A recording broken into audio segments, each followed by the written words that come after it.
El Evangelio según Lucas, capítulo 9, versículo 23. Este es un pasaje súper conocido. Bueno, aprovecho mientras buscamos cada uno de saludarle, hermano, a lo que no he podido saludar. Como decían mis hermanos antes, es una bendición poder verle. Les aviso que le estoy viendo ya, yo los veo a todos aquí en esta pantalla. Así que cuidado con lo que están haciendo. No, es broma. Les veo, hermano, y me agrada mucho poder ver su rostro mientras buscamos la palabra. Estamos en un tiempo desafiante, en un tiempo difícil, ¿cierto? Han cambiado tantas cosas, ¿no? Han cambiado tantas cosas estos últimos meses. Yo creo que ninguno se imaginaba que hoy día íbamos a estar así. Y en este tiempo desafiante, sabemos que hay hermanos que están pasándola mal, ¿sí? Bueno, hermanos y personas que no conocen al Señor que la están pasando muy mal. Y como decían mis hermanos antes también, seguimos en oración por ellos. Cada día tenemos nuevos desafíos en lo espiritual, tenemos nuevos desafíos en algunos casos en lo material, en lo económico, obviamente en la salud también. Hay temas familiares, hay temas emocionales, como oraba mi hermana Gilena hace poquito, ¿cierto? Hay familias que están pasándola muy mal y le rogamos al Señor que Él nos pueda ayudar a nosotros en amor a apoyarnos, ¿sí? A seguir en oración los unos por los otros. El Señor sabe la situación de cada uno de ustedes, el Señor sabe lo que han pasado, hermanos, el Señor sabe lo que han llorado, lo que han sufrido en estos días, y el Señor está con nosotros, el Señor está con cada uno de nosotros, y le damos gracias a Dios porque en medio de todo esto podemos reunirnos igual. Entonces, Lucas 9:23, vamos a estar revisando este pasaje y también el pasaje paralelo en Mateo 16, ¿ya? Es la misma historia, digámoslo así, ¿cierto? Bíblica, la misma situación, pero contado desde dos puntos de vista, desde el punto de vista de Lucas y desde el punto de vista de Mateo. Pero ahí les voy a decir cuándo vamos a ir a Mateo, ¿ya? Vamos a empezar en Lucas 9:23, súper conocido. Los que lo tienen pueden levantar el dedito. Ahí yo lo estoy viendo, sí, ahí veo varios que están levantando el dedito. Muy bien. Vamos a esperar a algunos que todavía les falta. ¿Ya? Lucas 9:23. Súper conocido, ¿no? Creo que todo cristiano ha recibido más de una vez esta palabra como enseñanza, como parte del discipulado. Es básico dentro del cristianismo y el Señor lo puso en mi corazón para compartirlo este día. Amén. Voy a dar lectura. Dice así, hablando a Jesucristo, nuestro Señor, y decía a todos: si alguno quiere venir en pos de mí, niéguese a sí mismo, tome su cruz cada día y sígame. Amén. Vamos a orar nuevamente. Les invito a orar conmigo. Señor, estamos ante ti, seguimos en tu presencia, confiamos en que tú hablas en estos días, Señor, a través de tu palabra, por el poder de tu Espíritu Santo. Y te rogamos, Señor, que tu Espíritu Santo esté tocando nuestros corazones, esté confrontando nuestra mentalidad, Señor, lo que está ante nosotros, como estamos viendo las cosas, que todo sea confrontado por tu palabra, Señor. Necesitamos tu obra en nuestras vidas, necesitamos que seas tú obrando. No queremos, Señor, nuestras buenas intenciones o nuestras fuerzas. Lo que necesitamos es que seas tú, que sea tu obra, la que se engrandezca en nuestras vidas, Señor. Transfórmanos, llénanos, Señor. Muévenos, Señor, como tú quieres movernos. Aquí estamos ante ti, estamos ante la palabra y te rogamos que nos guíes en este tiempo para tener corazones humildes, para estar atentos, Señor, a tu palabra. Ayúdanos, Señor, también en la conexión, que pueda permanecer, Señor, estable, para que podamos vernos, para que podamos escuchar tu palabra como tú lo quieres, Señor, para nosotros. Te dejamos este tiempo en tus manos, en el nombre de Jesús. Amén. Para ponernos en contexto un poquito, hermanos, vamos a ir al capítulo 8 en Lucas, ¿sí? Bueno, los que han estado cuando yo he predicado, me gusta siempre revisar el contexto, así que tenga su Biblia abierta, no la cierre, ¿ya? En el capítulo 8, versículo 1, ¿sí? Usted vaya leyéndolo, dice que Jesús iba predicando con los 12 de aldea en aldea, por ciudades, por diferentes ciudades, ¿sí? Anunciando el evangelio del reino y junto a los 12. El ministerio de nuestro Señor había comenzado ya hace un buen tiempo, estaba bien establecido, iban predicando en varias ciudades, había muchas personas que ya habían escuchado el evangelio. Si vamos al 8.4, Lucas 8.4, dice que se juntaban personas de diferentes ciudades, formando así una multitud para poder ir y escuchar a Jesucristo. Amén. Una gran multitud, dice explícitamente la Reina Valera. No eran pocas personas las que estaban siguiendo a Jesús.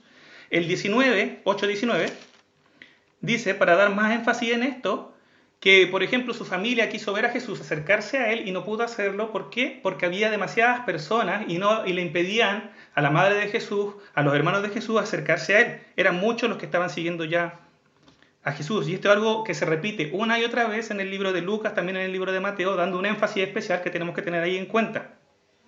En el capítulo 9,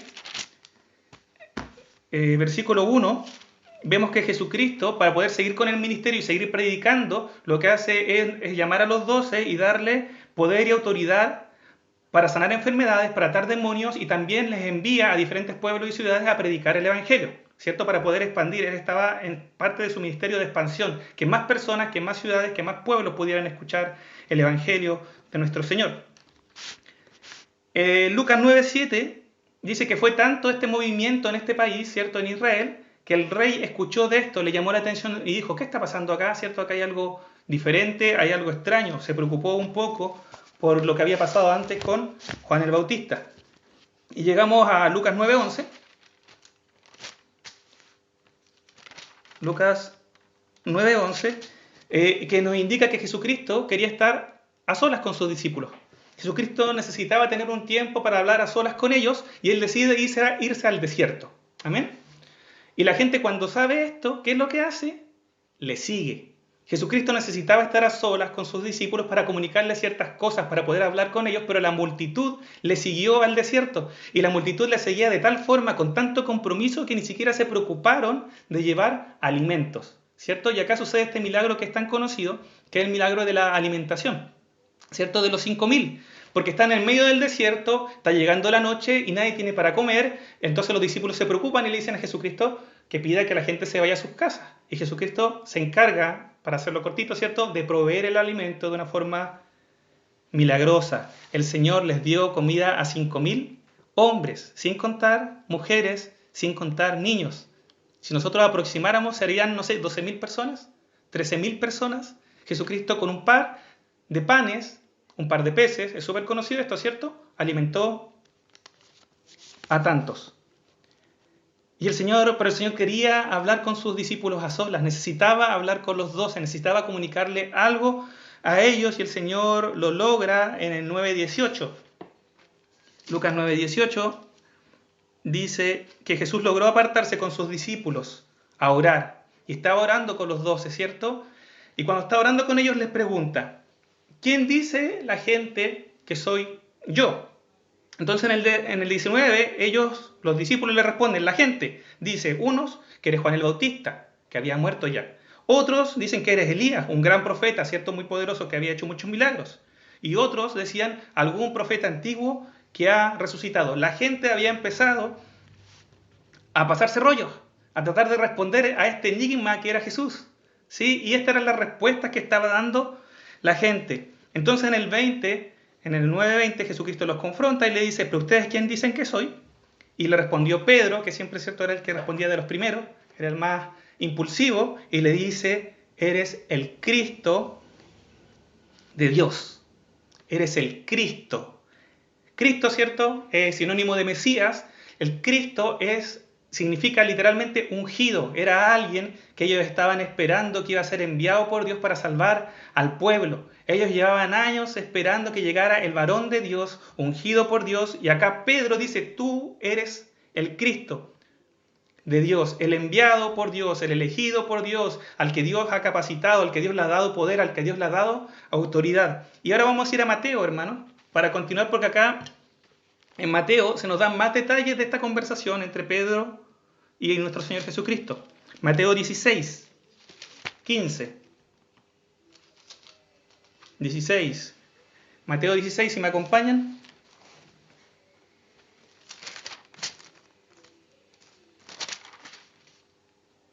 Entonces en Mateo 16, 15, 16 está la misma pregunta y la misma respuesta o similar.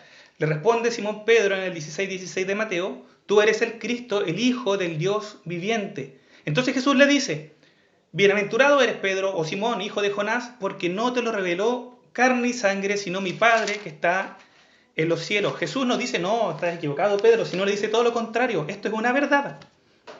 Y es una verdad que ha sido revelada por Dios a tu corazón. Y luego, en el versículo 18, en el versículo 19 dice, y esta verdad es tan importante que sobre esta verdad edificaré mi iglesia. La iglesia está edificada sobre la base de que Jesús es el Cristo. Jesús es el enviado por Dios para salvación del hombre. Jesús es el enviado por Dios para salvarnos a nosotros. Y le damos gloria a Dios porque esto fue una revelación muy especial que recibió Pedro. La gente no tenía idea de esto, ¿cierto? La gente alrededor estaba sacando su idea. Es un profeta, es alguien que ha resucitado, que ha sido enviado de alguna forma, pero nadie sabía o tenía claro que era el Cristo. Pero Pedro había recibido esta revelación. Y esa revelación que Pedro recibió, nosotros la tenemos, ¿o no? Nosotros tenemos esta revelación. Jesús es el Cristo. Jesús no es cualquier hombre. Jesús, este hombre que vivió hace 2000 años, no es cualquier hombre, es el Hijo de Dios. El Hijo de Dios que vino a la tierra a salvarnos. Y nosotros lo vemos, esta es una revelación de Dios dada a nosotros. Y lo tenemos en nuestras manos y nosotros salimos y le preguntamos a cualquier persona que no conoce al Señor, ¿quién fue Jesús? ¿Qué le van a responder? ¿Fue un hombre? ¿Fue un gran maestro? Algunos dicen, tengo un amigo budista, siempre hablo de mi amigo budista, digo amigo, entre comillas, siempre compartimos, le trato de predicar el Evangelio, y para él Jesús fue un maestro de moral, ¿sí? Que vino a enseñar a hacer cosas buenas, a amar al prójimo, y eso es lo único que fue Jesús para él. Pero nosotros no, nosotros sabemos que Jesús es el Cristo, es el Mesías. Jesucristo vive, eso lo sabemos, ¿no? Así nos llamamos, Jesucristo vive. Y está con nosotros, es el Señor. Gloria a Dios por esta revelación que el Señor nos ha dado. La cuestión es que, imagínense, Pedro, los 12, esperando al Mesías, como todos los judíos, hace tanto tiempo atrás, y de repente tenemos al Mesías, el Salvador, con nosotros. Entonces seguramente por su cabeza se pasó al tiro el rollo. Vieron alrededor, vieron 5.000 hombres, 5.000 varones, 12.000 personas y dijeron, es el momento de que el Mesías venga y libere al pueblo de Israel. Y ponga a Israel donde debe estar. La visión de Pedro tenía que haber sido, es el momento en que Israel vuelva a ser el centro de la adoración, como siempre tenía que haber sido. Jesucristo, nuestro Señor, nos va a llevar. Y vamos a liberar Jerusalén, y vamos a echar a los romanos, que en ese tiempo los romanos, ¿cierto?, estaban teniendo dominio sobre Israel. Entonces, desde el punto de vista de los 12, seguramente ese fue el rollo que se pasaron. Dijeron, llegó el momento que estábamos esperando para nuestra liberación. Y en Mateo 16:20 está lo que Jesús les dice sobre esto. ¿Qué les dice Jesucristo? Entonces mandó a sus discípulos que a nadie dijese que Él era el Cristo. Que no se lo contaran a nadie. Ya, ok, dijeron los discípulos, vamos a hacer caso, no vamos a contarle. Veamos cuál es el plan de Jesucristo. Y en el 21, Jesucristo empieza a darle su plan. ¿Cuál es este plan? Dice, Mateo 16:21. Desde entonces comenzó Jesús a declarar a sus discípulos que le era necesario ir a Jerusalén y padecer mucho de los ancianos, de los principales sacerdotes y de los escribas, y ser muerto y resucitar al tercer día. Entonces esto tiene que haber sido súper chocante, por hermano. Imagínense, los discípulos con esta idea de poder tener al Mesías al lado para ser libres, para tener la libertad de Israel. Y de repente Jesús le dice, primero, no le cuenten a nadie, y en segundo lugar, el plan es este. Tengo que ir a Jerusalén a padecer mucho, hasta morir. Y esto se muestra en la reacción de Pedro en el versículo 22. Entonces Pedro, tomándole aparte, comenzó a reconvenirle, a retar a nuestro Señor Jesucristo, diciendo, Señor, ten misericordia o ten compasión de ti, que esto no te acontezca. ¿Se entiende la reacción, cierto, de Pedro? Porque ellos estaban esperando otra cosa. Pero volviéndose, dijo a Pedro, al Señor Jesucristo, quítate de delante de mí, Satanás. O mejor dicho, lo dije mal, lo dije porque tiene exclamación. Quítate de delante de mí, Satanás. Fuera de acá. Me eres tropiezo. ¿Por qué? Porque no pones la mira en las cosas de Dios, sino en las cosas de los hombres. El hombre Pedro, que había recibido esta revelación hace tan poco sobre quién era Jesús, que era el Mesías, ahora estaba siendo usado por Satanás. ¿Por qué? Porque Pedro había puesto su mira en las cosas terrenales. Cuando nosotros ponemos la mira en las cosas terrenales, hermanos, podemos llegar a ser usados por Satanás. Pedro era un hombre que amaba a Dios, eso lo sabemos. Pedro había dejado todo por seguir a Jesucristo. Pedro había visto la gloria de Dios, Pedro había visto milagros, Pedro había sido usado por Dios. Dios le había dado la capacidad, según lo que vimos antes, ¿cierto?, de sanar, de echar fuera demonios, de predicar el Evangelio. Pedro era alguien que amaba a Dios, pero en esta situación, cuando se enfrentó a esto tan fuerte, que Jesús le estaba diciendo algo que él no podía comprender en ese momento, que él tenía que morir, lo que hizo Pedro fue poner la vista en las cosas humanas. A pesar de toda esta gran trayectoria anterior, en ese momento, ante el desafío, lo que hizo fue ver las cosas igual que cualquier hombre que no conoce a Dios.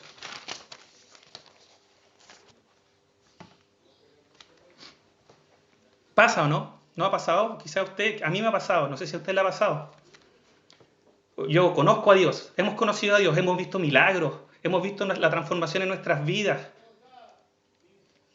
Hemos visto a Dios obrando, salvando a personas. Estamos comprometidos con Dios, queremos seguirle en todo, pero cuando llega el momento desafiante donde viene esto que no entendemos, ¿qué sale a la luz? Lamentablemente muchas veces que nuestra mirada no está puesta en las cosas celestiales, sino está puesta en las cosas humanas. Y podemos llegar a hacer cosas tan incoherentes como la que hizo Pedro. Pedro, sabiendo que Jesús era el Cristo, sabiéndolo, se puso a retarlo, a retar al Señor. ¿Se imaginan? Y a veces nosotros llegamos hasta puntos como ese, cuando enfrentamos este desafío que no entendemos, esto que no entendemos por qué es así. No, si esto no debería ser así, debería ser asá. Pedro decía, deberíamos ir a Jerusalén, tomar Jerusalén, recuperarlo y que Jesús, el Señor, sea puesto ahí como rey y centro de la adoración. Y Jesús me dice que va a morir, que va para allá. Sí, vamos para allá, pero va a morir, a padecer. No lo entiendo, no me cabe. Señor, que el Señor nos ayude. Y los planes de Pedro desaparecieron. ¿Por qué? Porque el Señor tenía planes más grandes. Planes que Pedro no entendía. Y para mí, hermanos, es imposible no de alguna forma asociarlo a lo que estamos pasando. ¿O no?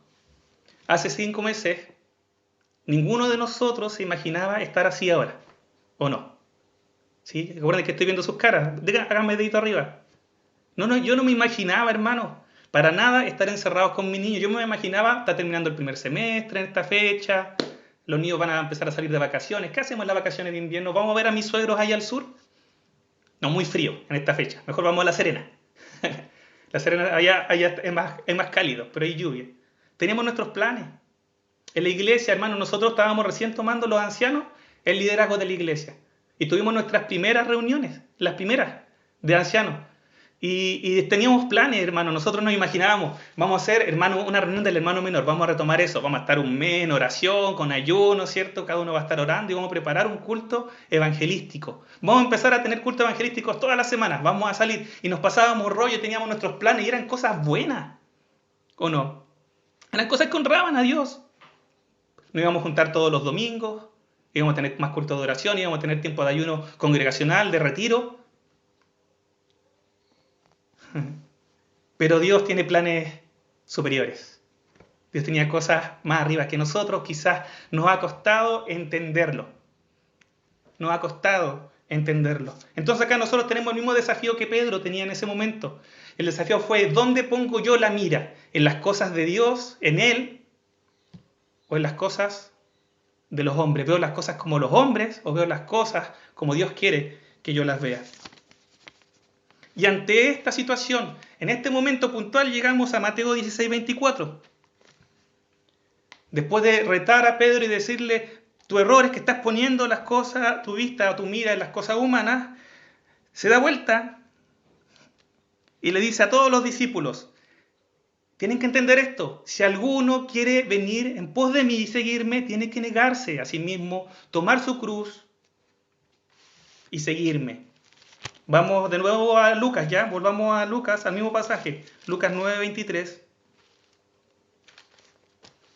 Si alguno quiere venir en pos de mí, niéguese a sí mismo, tome su cruz cada día y sígame.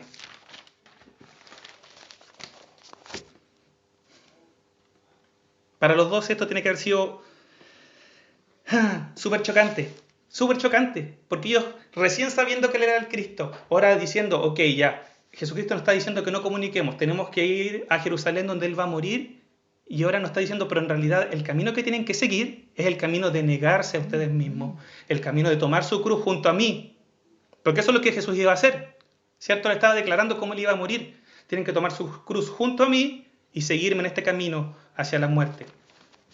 Porque ese fue el camino que Jesús tomó acá en la tierra. Jesús se negó a sí mismo. Todos conocemos, creo, el pasaje en Filipenses, donde dice que Jesús dejó la gloria. La gloria, lo mejor, no existe nada mejor que estar en la presencia del Señor y Jesucristo, como Dios estaba ahí con el Padre, con el Espíritu Santo, en perfección, en lo mejor que puede existir en este universo y en cualquier universo, y Jesús dejó eso para hacerse hombre. ¿Qué manera de negarse por amor a nosotros? Y vino y como hombre se hizo siervo y obedeció al Padre, y como siervo dio su vida en la cruz por amor a nosotros. Nosotros hemos reconocido que Jesús es el Cristo. Cuando nosotros decimos que Jesús es Cristo, lo que estamos diciendo también es que Jesús es el hombre perfecto, el hombre que ha actuado de una forma perfecta para agradar a Dios. Dios mismo lo dijo, lo declaró más de una vez: este es mi Hijo amado en quien tengo complacencia. Entonces Jesús llama a los que quieren seguir sus caminos, los que quieren vivir una vida para agradar a Dios, los que quieren vivir una vida donde el Señor se sienta complacido con nosotros, a seguir su mismo camino. ¿Y cuál es su camino? Negarse a sí mismo. Tomar la cruz cada día y morir junto a Él y seguirlo a Él. Amén. Entonces, ¿cuál es el llamado para todos los que quieren vivir una vida que honra a Dios? Negarse a sí mismo, tomar la cruz cada día y seguirlo.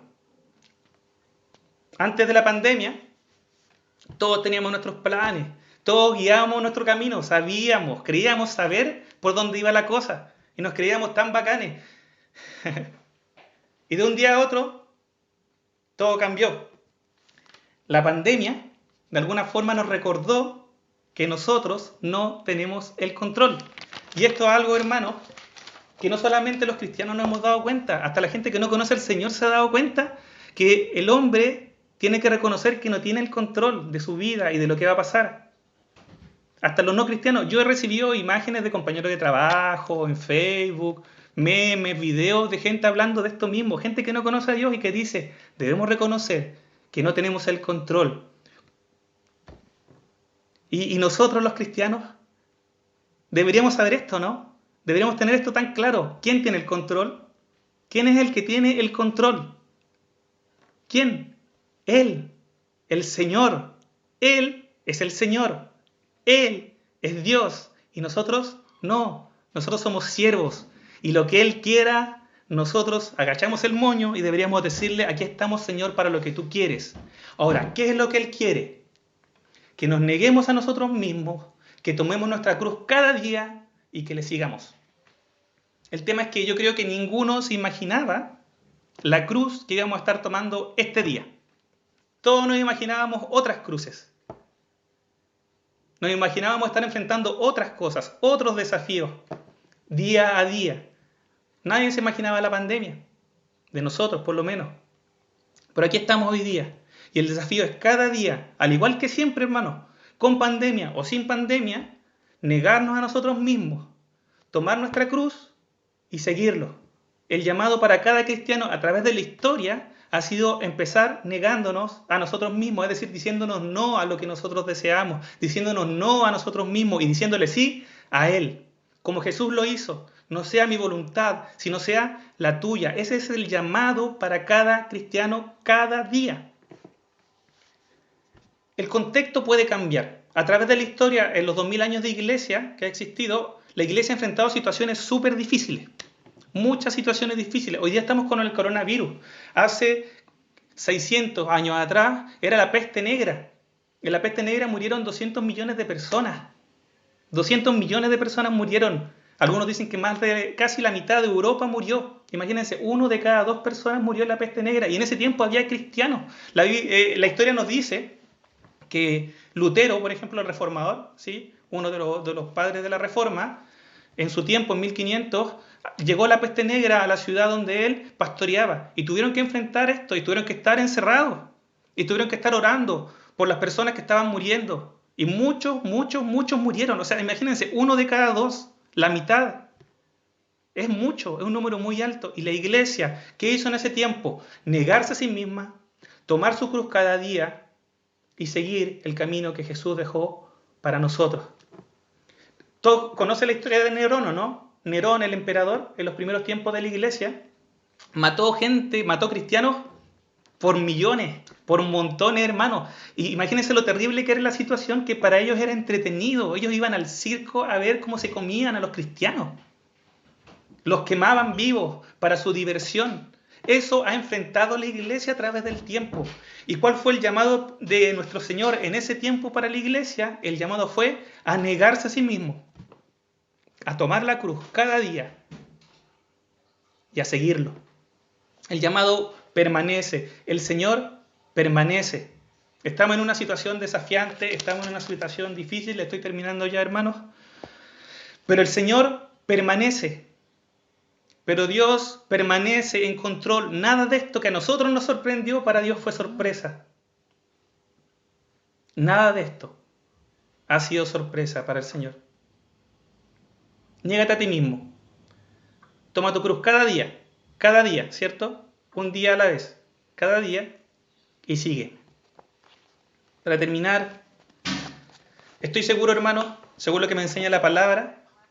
A ver, hay alguien que está aquí con audio, voy a ponerle mute a mi hermanita. Permiso. ¿En qué estaba? Estaba terminando, ¿cierto? Ya, para terminar, hermanos, sí, la palabra nos enseña que de todo este tipo de prueba, de tribulación, nosotros salimos más fuertes. La Biblia enseña que cuando pasamos por pruebas, ¿cierto? Nuestra fe está siendo pasada, por ejemplo, por el fuego y sale para alabanza de la gloria de Dios. La Biblia nos enseña que a través de la prueba nosotros crecemos en paciencia, nosotros crecemos en constancia, nosotros crecemos en fe. Eso es lo que nos enseña la Biblia. Y hoy día estamos enfrentando pruebas. Algunos hermanos, y vuelvo a pedir la oración, hermanos, están pasándola súper mal.